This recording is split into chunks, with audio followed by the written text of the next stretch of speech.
You gotta give me one thing. I'm a scary judge of talent.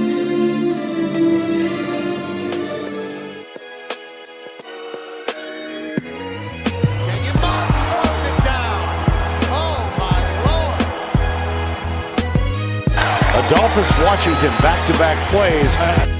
The Detroit Pistons select Luke Kennard from Duke University. Hey guys, welcome back to another episode of the Triple Double Podcast.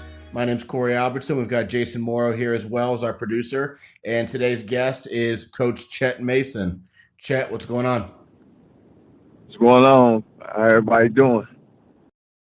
We're doing good over here, man. We can't complain. Hopefully the listeners feel the same way. Let me give everybody the rundown on you real quick, Chet. Chet is the head coach at Brush High School in Cleveland, where he is in his fourth season. His team is currently 10-0, considered to be one of the top 5 or so Division I teams in the state of Ohio.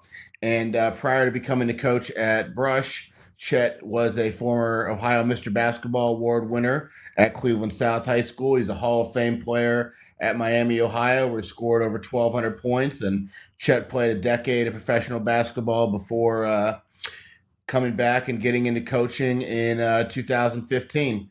Chet, is that pretty much the short version of your life in basketball? Yeah, man. You know, the whole thing is I've been blessed. I've been blessed to see the world, you know, play the game that I love, that I gave everything to. And like I said, I've been blessed to be able to play and be healthy and the game blessed me, you know, and took care of me as well as, you know, financially and all that good stuff. So. Well, speaking of, you know, the game taking care of you, you know, I think one of the reasons I wanted to have you on here is you're very big on the philanthropy side of, you know, taking care of people in return. And, you know, before I knew about you as a basketball coach, I mean, I'd heard your name as a player, this and that, but I heard about your name as someone running an event. I don't know if it was Sonny Johnson or John Stovall or TJ Petras, whoever told me, but they told me that you basically started off not only doing a free basketball camp, which is kind of just a fun thing for the younger kids, but you started off with doing combine work for the top high school players. It was a free service. And, you know, you've really tried to give back to the kids and just, you know, talk to everybody about, you know, as a former professional player, what that combine is supposed to accomplish for top high school kids. Well, like you mentioned, my camps, this was my 12th year doing a free inner city youth camp, which I get over 300 kids to, and that's in Cleveland, where I'm from, the inner city, all underprivileged kids. You know, you just try to come back and do something every year for them. The combine was something where I'm like, our city and a lot of the kids, you know, exposure. I wanted to get them exposure. And, you know, like I said, I'm blessed to be able to know a lot of people, and people know me, and people respect me as far as my character and all the good stuff, where if I can call, you know, some guys will come out and see what I'm talking about. So I started up that combine. Like I said, it was free to all the kids and whoever came, and just try to get them, fit them through a workout. And college coaches wasn't allowed, but a lot of the media guys were, and they showed up, you know, just because they respected me as a person. And, you know, some good stuff came out of it. But with the exposure is part of it, but the other part of it was, I mean, I unfortunately never got to make it up there when you were doing that. But what I've heard from guys who attended is it's not just exposure; it's showing the kids what to expect at a college level workout, a professional level workout. Things, I know you guys did things like, you know, athletic testing and things like that they're not accustomed to. You weren't just out there, right, you know, rolling the basketball out, playing open gym, but you were really doing something of some substance. Right. And I mean, that's much needed now, because the kids go into certain settings. Like, all kids is not going to be professional basketball players. All kids is not going to go on to be college basketball players, but you can give them some type of work, show them the type of work ethic it takes to be successful at anything. I mean, you know, even with a job, like, I never thought I would be working a 9 to 5. So now that I'm working this 9 to 5 at the school, and I work hard, it just carries over. And so that's part of it, as part of it is building that within the kids and letting them know, like, no matter where you at, you're gonna have to. It's a grind. We call it a grind. And so the kids, like I said, with the camp, the kids embraced it and they went after it, and I think it helped some of them along the way. Well, in being from inner city Cleveland, making it out of there, going to Miami, playing pro ball, you played in a lot of different places. I remember last year during one of the Nike events, you and TJ Petras and I went to lunch, and you talked a lot about seeing Kobe work out when you were with the Lakers D League team, and just having those pro experiences obviously gives you credibility for every great high school player right now in Northeast Ohio. So, what are some of the things from your pro career that you can draw on and kind of say, to a kid, listen, I know what the right way is because I've lived it and here's what I've seen. Yeah, I tell them experience is the best teacher, and my experience for me was my best teacher. Like you said, going on to be able to be in the same gym as Kobe Bryant and able to witness his work ethic, as well as LeBron James around him since he was in the 6th grade to now, basically, because I worked the Nike Academy, so I was able to hook up back with Brian and actually got a chance to work him out again. Well, he jumped in our drills, and I was helping lead a drill with Coach Robert Pack from the Wizards. So just to see how hard those guys work and continue to work, and they're to the stature they are now, is like something I take back to the kids, even the kids that I have now with my players. Like, a lot now, this generation, everybody want to be good, but they don't want to do it to be good, and that's the disconnection. They think they can wake up and then you turn into LeBron James or Kobe Bryant, and it don't happen like that. Like, they watch the games and they get to see the outcome, but they don't get to see the work that's poured in. So I think I'm that voice to tell them, like, look, this is what it took for them type of guys to be successful. And you've also seen, what a good player in terms of that level really is, and playing in the NBA developmental league. It's not the NBA in terms of glorification, but in terms of basketball talent, it's still high level, well above what high major college basketball is. And you can sit back and tell these guys, like, you might think you're a good player, but in the league that I played in, you're not even making the roster, you're not even making the first cut. Yeah, and it's funny you say that because I just had a conversation with my roommate in LA, Andre Emmett. He's one of the best scorers I ever seen in my life. Graduated from Texas Tech. I don't know if he currently is still the all-time leading scorer for Texas Tech, but he was up there. But we had a conversation like, man, it was me, Sean Banks, who I don't know if people remember his story from Memphis. He was should have been a top 5 pick. It was James White, Cedric Bozeman, and so me and Andre Emmett was on the phone. We was just talking, and we was talking about how these kids now, this generation now, get in the league, but if our time was now, how much, what I'm saying? How, I ain't gonna say easier it was to get in the league, but you see what I'm saying? So it was just funny that we was having that conversation and that you just brought that up. But I think it's just different. Like, I think this generation now is I think they're more entitled to, whereas we had to really work and grind, and what I'm saying? When you say you working in the gym 24/7, you had guys actually really doing it, and it wasn't for the gram or the Twitter or the Snapchat, because we didn't have that stuff. You get what I'm saying? Absolutely. And it goes beyond basketball, and that's something that you've talked about with these kids in terms of entitlement. And one of the things that they don't understand, and I know you've been vocal on your social media of trying to teach them, is just the aspect of the basketball is going to stop bouncing. And, if you're you and you're able to get into coaching, that's great. But it's a small, fraternity of people who can make basketball a full-time gig outside of their playing days. So you've done things. One of the things I really admire at Brush, I know you guys do financial literacy classes for all the kids in your program. And I think that's something I'd love to see more programs or schools in general, whether it's basketball or not, get involved with? Right. And that came about when I was at Cleveland South, and it sounds crazy because this is Cleveland Public School, one of the toughest schools to go to back then. We had a young lady in there, Miss Sharon Murphy, and she was teaching it. So she kept hearing Chet, Chet, Chet. So one day she came up to me and was like, "You Chet?" And I'm like, "Yeah." She was like, "Well, these the guys that you're the guy everybody talking about, oh, this big basketball player and this and that." She was like, "I want to work with you with some stuff because it's some stuff that you're gonna need." So me being young, just like what these young boys do now, they have one ear and out the other because at that time it's not important to you.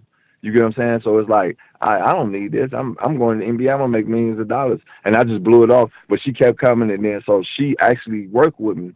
So fast forward time, I came home from Russia, I think it was, and you overseas, you making good money, you blowing money, because hey, 10 months every month you're gonna get paid, so I can afford to blow this X amount of money, and I know I'm gonna be paid a big lump sum the next month.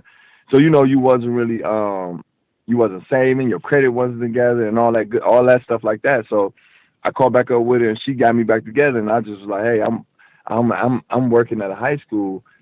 My kids need this, like they really need this. Like basketball is not going, like you said, the basketball do not bounce forever. Basketball don't last forever. It's gonna be some guys that blessed to go on to make millions and millions, but are you gonna be able to keep them millions, or are you gonna blow it? And that's the thing. And it's just life in general, because like we talking about basketball, but a lot of these kids that's in my program now and that's in programs across Ohio or wherever, high school programs, basketball is not going to be their living. But you go, you get your credit score up to 800, and you invest in the right investments, and you have some money in a CD, or you buy some stock of Apple. That's where you're going to last at. And so that's the importance. So me knowing this now, I'm like, I got to invest. I got to sow a seed in our kids in my program. So that's why we have that financial literacy right now. And it's great because, let's just say, for the sake of statistics, none of the kids will end up making money off of basketball, but they're going to make money in other avenues. So, it's a great head start just to get a little bit more understanding than you would in your typical situation. But, you brought up a great point with the way people spend money, and you see it on shows like ESPN's Broke. I saw a great article maybe like 5-6 years ago about it. I wish I'd saved it, but the article kind of talked about if you make, if you get $1 million lump sum as an NBA player, that sounds like money that's going to last you forever, but you're in the highest tax bracket. Then you got to pay a manager, then you got to pay an accountant, then you got to pay an agent, then you got to, you want to help your family out with some money, you want to live a lifestyle that's going to be, at the level with some of the other NBA guys. Before you know it, that money doesn't stretch very far, and it's not going to stretch the rest of your life unless you're smart with it. And, whatever level of money you start out making in this life, you want to have the knowledge to be put in the position to make the best decisions. Right. Believe it or not, it's guys that's in the NBA, and these kids would not agree with this because they don't know. It's just that they don't know. But this guy's in the NBA living from check to check. Like, and you be like, hold on, he signed a $50 million contract. Yeah. But his expenses is certain X amount of dollars every month. So he's waiting on he's waiting on that next 2 weeks to come. You get what I'm saying? So it's like, what are we doing? Absolutely. Absolutely. Well, I want to talk about another thing. I told you I wanted to talk about this beforehand. You got a ton of interest and response on Twitter in the fall, and you made a comment. You were talking about, I'm going to let you set it up, but the theme of your Twitter, of your tweet, was hashtag exposure over wins. And, how did that come across, and what did you mean by that? Because I think, on Twitter, you only have so many characters. It can be tough to, have long conversations. So what did you really mean by that? Right. And that's just coming from me, and I probably should have phrased it right. It's coming from me, Chet Mason, the person, not the coach of Rush. You get what I'm saying? And if that makes any sense, like, Right. For me, and I'm not knocking nobody. I respect guys. You know, I respect people. I respect people's opinions and all that. But for me, I'm just only speaking for me. Let me verify that. For me, I got into coaching not to buy you wins. I got in to help save and alter lives. You get what I'm saying? So the winning and losing is secondary to me. I won a lot of basketball games in the course of my career. You get what I'm saying? And so what I'm trying to say is coaches that buy you wins over the kids. Now, I'm not blaming nobody in Northeast Ohio. I mean, but it's true. You see that. You see guys that would do anything to get win. And I get it. You know what I'm saying? Everybody wasn't blessed to go and do certain things with the game of basketball. I get it. So when I had mentioned that, it was only coming from me. You get what I'm saying? From my perspective. Now, what was said is, yeah, but the kids, every kid don't play. And I understand that too, because the kids, you win, you go out and win, and, you know what I'm saying, it builds different things within each player or each individual. And I understand that. But the exposure, I'm saying, and through my view, is bigger than the winning to me. Now, I don't know if I lost you with that, but No, I think we're now talking about two different things, and I actually very much agree with the first thing you said, and which was that the winning, I think, is sometimes second to the development of a young man. And I don't know if you're familiar with a guy named Mark Mitchell. He was the head coach of Cincinnati Taft. He was coaching at Ohio State with the women's team. He's now back coaching, but we had him on the podcast, and he's always coached inner city boys basketball in Cincinnati. He talked about a very similar thing in terms of that. Now, I agree with that. I think the part that was misinterpreted, or maybe properly interpreted, because I think it's a something where there's a lot of different vantage points, would be the exposure over wins comment in terms of as it pertains to players going on to see or to have college basketball opportunities.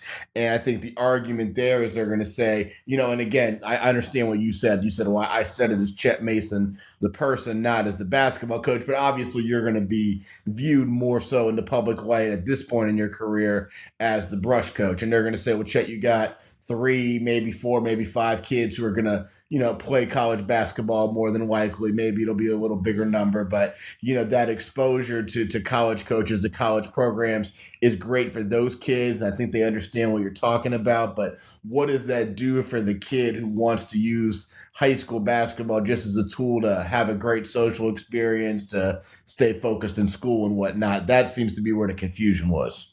Yeah, and I can see that, but I just, I kind of left it alone. I wasn't. If you notice me, I don't get into all that hoopla on no Twitter. I don't do that, because at the end of the day, it's all about opinion, and I respect opinions. I'm a very humble guy. I don't get into. You see what I'm saying? I don't do all this that talking and stuff. So I kind of leave it alone, because at the end of the day, people sometimes they're gonna take what you say and they're gonna take it however they want to take it anyway and run with it. So you can't go back and correct 700 people. You get what I'm saying? The worst thing about Twitter, without any question, is that it's so hard. And this is a 2018 millennial issue. Is you can't have a conversation with people, and Twitter's not the greatest platform for that because of the characters. But it was frustrating to me because people, I think, came at you about it, and they're like, "Well, you have a point of view, which is very different. So let's have a discussion about it." And that's why I wanted to ask you about it on here, so you could kind of have more free range to explain it, because, I'm not saying it's wrong. I'm not saying it's right. I just think it's something that is interesting. It's obviously very different that needs to be explained. But with Twitter, everybody wants to turn it into, this is how I think. If you don't think exactly how I think, you're an idiot and we can never be friends. And it's, that about social media, that sucks. Yeah. I mean, and again, like I said, I'm looking at a perspective of me. When I came up, coming out, in the inner city and playing, exposure was everything. I mean, you can win the Senate championship and never get seen. You get what I'm saying? Like, it was a little different. College coaches didn't pop up to a Cleveland Southeast Tech game. They didn't come. You get what I'm saying? Like, but if you go with a Hal Erskine, who I played with AAU, the exposure to go out there and you can go to AAU event and don't win a game, but you're getting seen by, 20 college coaches. And it was just different from my perspective. I was speaking from my perspective, you see. And I mean, I still agree with how I look at it, exposure over wins. Like how I coach is, I would rather expose, like if like you said, if it was a guy that can make a decision based on, it ain't even got to be basketball. It can be a business decision. What I would rather put my kids in front of that than try to win anything. That might not make sense, but if in terms of that makes sense, and that's a good way. That's a good way to look at it. And I mean, right, and that's ultimately, I think it's not even.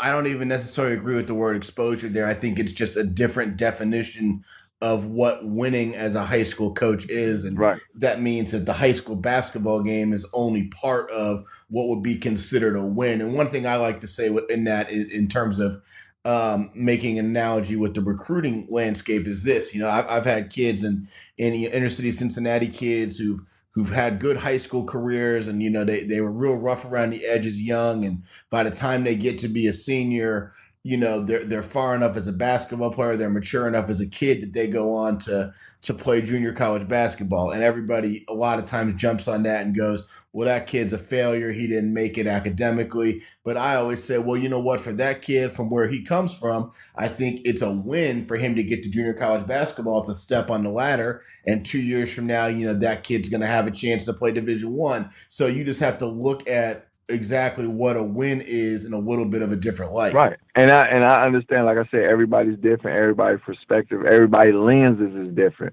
everybody upbringing, it's just different.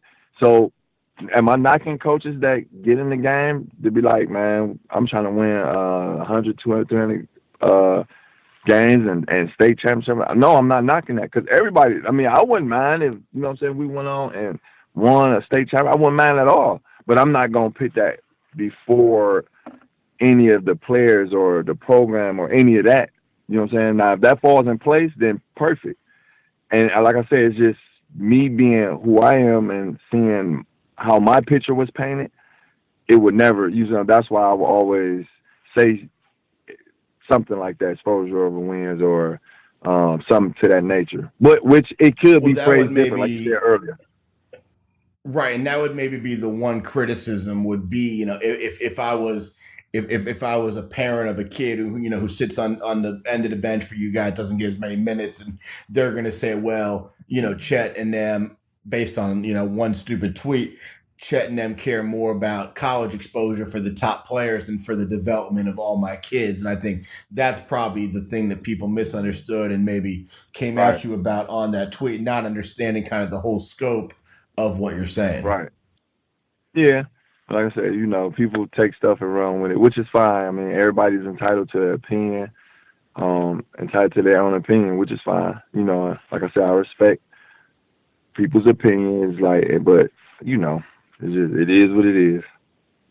Right. Well, speaking of exposure, I mean, one thing you've definitely done at Brush is, it's a program that before you got there, I mean, I would always have a kid or two from Brush on my state rankings list, know about a kid they have. But I don't think I know for a fact, I never saw Brush play a high school game until you got there. I saw their kids on the AAU circuit. And now, you guys have really been able to open up exposure opportunities for your kids during the season, whether it's having coaches up there in the fall, but, just right now, I mean, I know you guys played St. Ed's. You guys just played Garfield Heights and beat Garfield Heights at the Play-by-Play Classic, which had a lot of college coaches. You guys play Spire Academy tomorrow. You guys play Flying to the Hoop this weekend. And then, next weekend you're having your Chet Mason Invitational. So you've really kind of opened that schedule up to trying to make Brush a powerhouse, but also get, the kids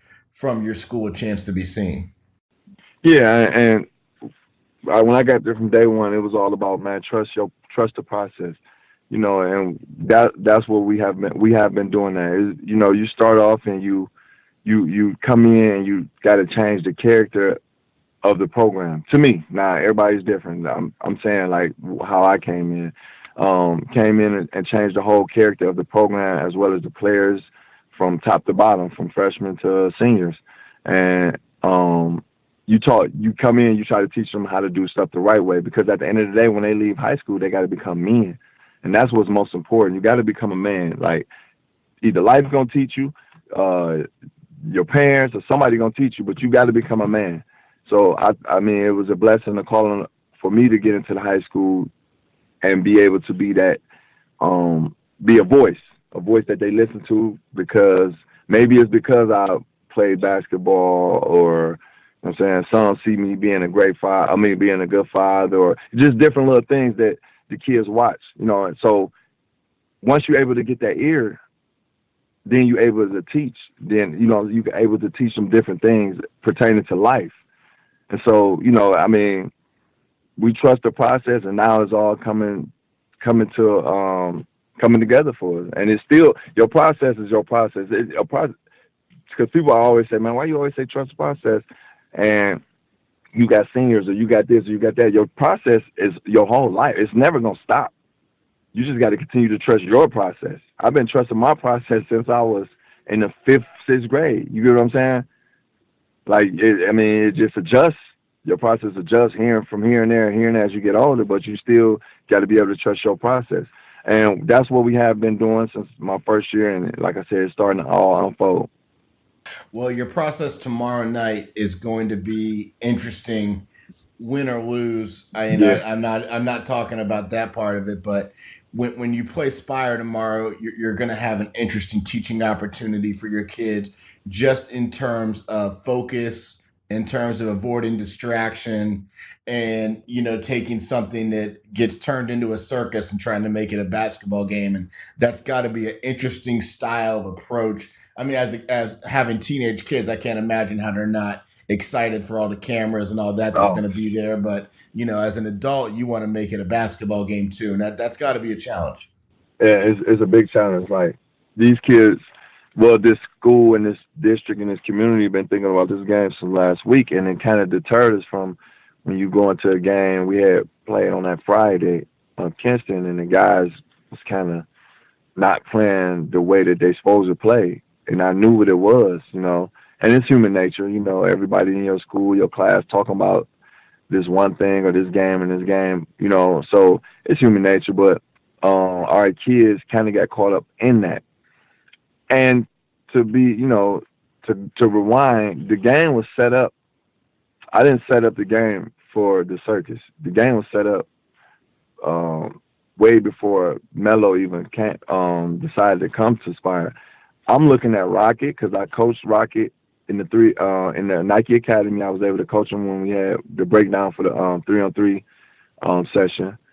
And Isaiah, I've been knowing Isaiah because him and John always played against each other with All Ohio versus the family. So I'm like, man, they're gonna be good.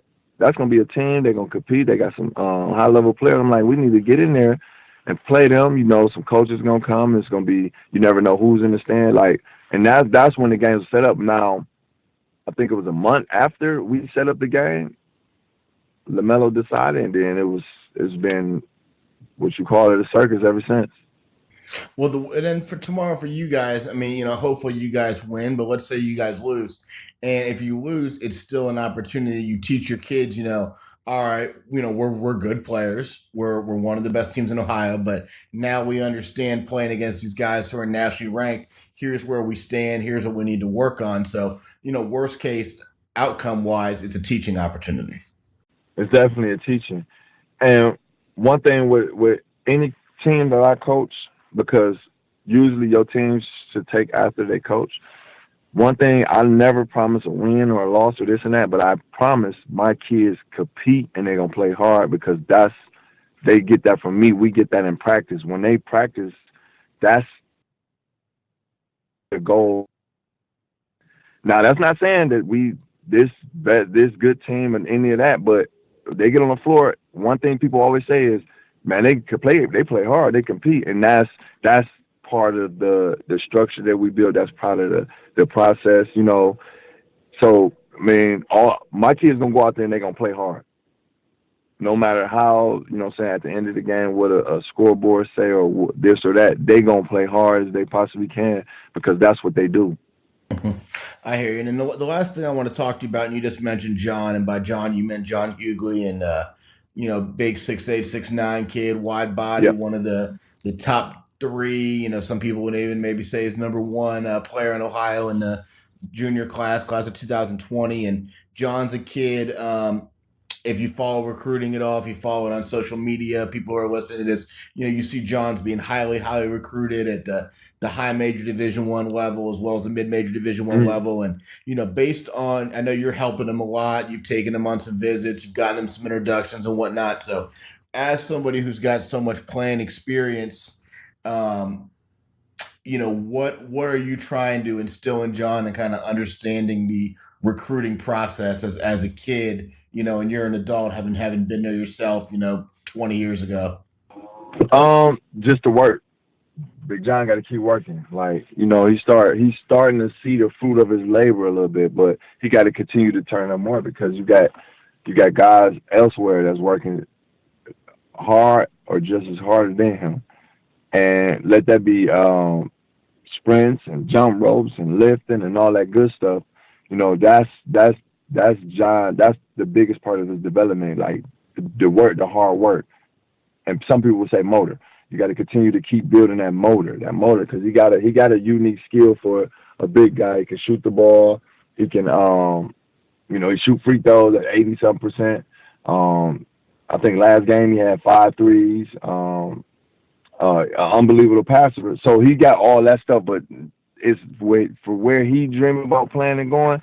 His motor got to be unbelievable, and that's the part of his development that we've been working on the most. I think when you talk about a kid like John, that's a big body. When they're a freshman, when they're a sophomore, even all you want to do is see some flashes, and then they're allowed to get away with some stuff that they're not going to be allowed to get away with as they get older, because everybody's going to talk about their upside. And as he gets older in Cleveland, in Ohio, even in the Midwest and the Nike circuit, he starts to become a marked man. Everybody knows who he is. Everybody knows he's getting, some scholarship offers, some scholarship interest. And I think one thing you could tell with John is that he's becoming more and more committed to bringing it every single night. And I mean, if he does that, then he's obviously going to be one of the best high school players around, but he's going to be recruited at a high level. And I mean, I would think at Brush, that's one of the things you're trying to instill, because, you took over 4 years ago and, maybe they've had some success, not great success, but you're trying to teach these kids, well, in the conference you guys play in, you want to get to the point where you're marked men every night, but then there's a lot that comes with that, and you've got to bring energy every night. Right, and that consistency. I tell them, for young people, the consistency is the hardest thing to do, to be consistent. And I have my nephew Andre Harris has actually been one of the ones that's raising the bar with that. First 3 years he wasn't as consistent. Now as a senior he's consistent. He's looking like, the player that we always thought he can be. But it was just that little thing about being consistent, staying focused, doing the right thing, doing the stuff in the classroom. I mean, to be a good basketball player, it takes 100 different things all mixed in the pot just to be good. To be great, now you're talking about 1,000 things mixed in the pot to be great. You get what I'm saying? Absolutely. That makes total sense. That makes total sense. Well, hey, I'm gonna let you go here in a minute. I know you got to get ready. You got to play Spire tomorrow. But before we go, I want to give you an opportunity for anybody who might not know. Just talk a little bit about your event next weekend. Who's all playing? Where they can find information? Where they can get tickets? All that. Yeah, the CMI is January 27th, and it's at Brush High School. You got teams coming up from out of town as Kennedy, PA, Huntington Prep from West Virginia, 2 Canadian teams, Oakville Academy and Toronto Prep. You got Spire coming back. Then you got some local teams, Brush, Lutheran East Tech, Beechwood, Maple Heights.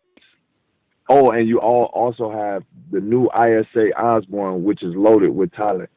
So I mean, it's going to be a good event for Northeast Ohio. I think a lot of the locals haven't seen this type of talent. Like when you get a Bakersfield or a TJ Thor coming up and they 6'10" and they pushing the ball and doing all that amazing stuff. You know, it's just something different for Northeast Ohio. I think it's going to be a good event. You know, a good turnout.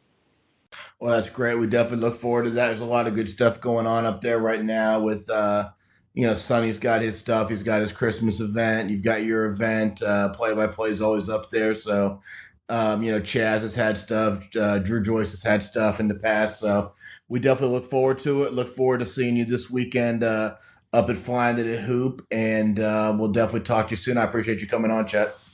Hey, appreciate y'all for having me on. I appreciate you for inviting me. Anytime, man. This is a great thing, a great podcast, and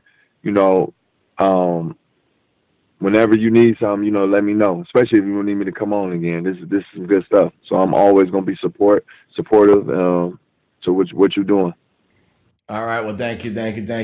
Guys, that was Chet Mason, former professional basketball player, Miami, Ohio Hall of Famer, and the current coach at Brush High School in Cleveland.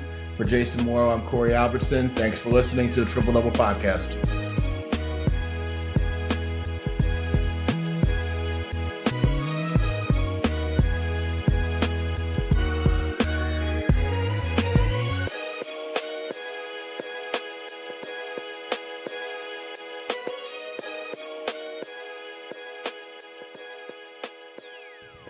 This podcast is brought to you by PlayEasy.com. For players, coaches, or casual athletes looking to book a sports facility, as well as owners and managers of sports facilities, PlayEasy.com is the new one-stop site for streamlined services. If you're looking for a place to practice, play, host your tournament, camp, or other, simply go to PlayEasy.com and create a booking request for your area. Your request will go out to surrounding facilities who will respond with their best offer. Once you receive the offer that best fits your needs, book the facility and you're ready to play. For facility owners and managers, PlayEasy puts the power in your hands to maximize the usage and visibility of your facility. Register your facility for free today at PlayEasy.com. PlayEasy.com is the booking site built by athletes, coaches, and facility managers, and is proud to help bring you the Triple Double Podcast. This podcast is also brought to you by Anago Cleaning Systems. Are you tired of struggling in a dead-end job? If so, Anago Cleaning Systems has what you're looking for, an opportunity to go into business for yourself, but not by yourself. With franchising opportunities available for as little as a $2,500 down payment, purchasing an Anago franchise has never been easier. Once you own your Anago franchise, you're licensed to clean commercial facilities all around the greater Cincinnati, Dayton, or Columbus areas with the support of Anago's sales, quality control, operational, and accounting staff. Call 513-332-0033 today for your opportunity to be your own boss and grow your own commercial cleaning company under the guidance of Anago's proven and successful system. Again, call 513-332-0033 to learn more. With Anago, your future starts today.